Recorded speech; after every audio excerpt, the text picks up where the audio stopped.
City of Chicago is giving away $1 million for community organizations to address violence in specific South and West Side neighborhoods. They're also incorporating more words of positivity with the new Words of Love project. Deputy Mayor of Community Safety, Gary Gatewood, and Mortenson VP of Business Development, Cheryl Van Ann, join us now with the details. Thank you both for being here. Happy to be here. Thank you. Gary, let's talk first about the grant money, where it's coming from, where it's going. Yeah, so we're excited about this opportunity, first of its kind. We have a $1 million grant to go to 4 organizations in our areas of opportunity: West Garfield Park, Inglewood, Little Village, and Austin. So we've been working on the People's Plan for Community Safety, and we're looking at anchor organizations who've been working on their quality of life plans to work hand in hand with us to really build safety in those communities from a different perspective. And why did Mortenson want to get involved in this initiative?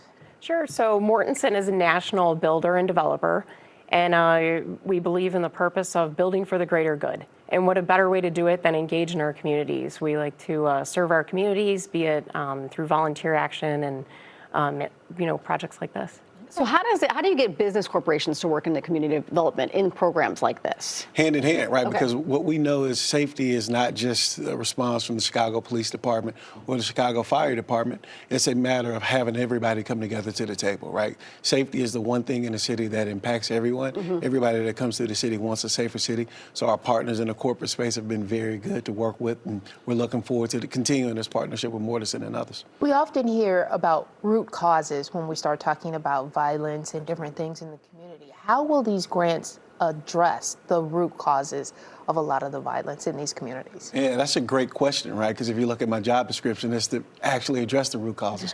So when we built out the People's Plan, it was really looking at not only how we bring the numbers of violence down, but how we invest in community environment, education, healthcare, and several other pillars.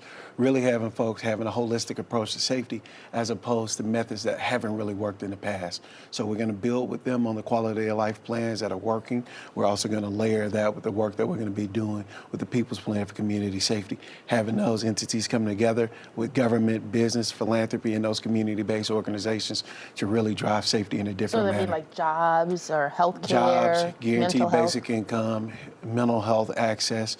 We'll have an announcement tomorrow about some additional mental health things that are coming down the pike. So we're really excited about a lot of the work that's coming together and really having the entire Johnson administration focusing in on safety from a different approach and a different perspective that hasn't been taken before. How do you get to some of those areas and some of the families that really need it the most, who may not even know what exists for them out there? Is that the job of these organizations to get boots on the ground and into these communities and the homes? Not just the organizations, it's the jobs of government and those organizations to spread the word. We worked hand in hand with the alders in those communities so they can help us identify who is connected in these areas, who can actually get the word out, who should we be working with, because this has really been a very collaborative effort from the very beginning. We had nearly 300 people come with us to really look through, here are the areas that we can tackle, here are the issues that are important, and this is how we can wrestle with them. We also have public meetings where we bring in the community so they can help us identify, here are the issues that we're seeing, and helping us spread the word for this work. Cheryl, how is Mortenson figuring into all of this? Well, like I said, we like to engage in the communities where we live and work, and so this is an important piece. And what a great time you mentioned the mental health, right? May being Mental Health Awareness Month.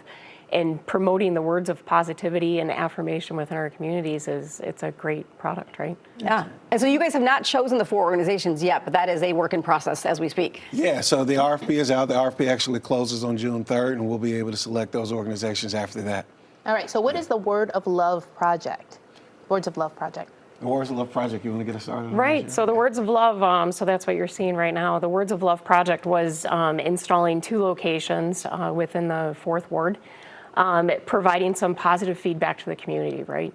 And so what was great, this particular Saturday that we went out and did the work, we also had some craftspeople there from the trades. And we set up a table where we did tool demonstrations and outfitted some of the youth with their personal protective equipment. So they got to participate. And what a great way to plant seeds, and Yeah. getting the youth interested in careers in construction. That words of positivity is so important because I think for all of us, kids and adults, sometimes the negative's easier to believe than the positive, and we got to change that. Absolutely. That's one of the reasons we moved from language like youth of highest risk or adults of highest risk to youth of highest promise and adults of highest promise, because words matter. They do, yeah. Thank you both for being here. We really appreciate it. If you would like to get some more information, you can email Gary, and you can see his email address there on the screen. All the websites, too, for the program and what this initiative will become.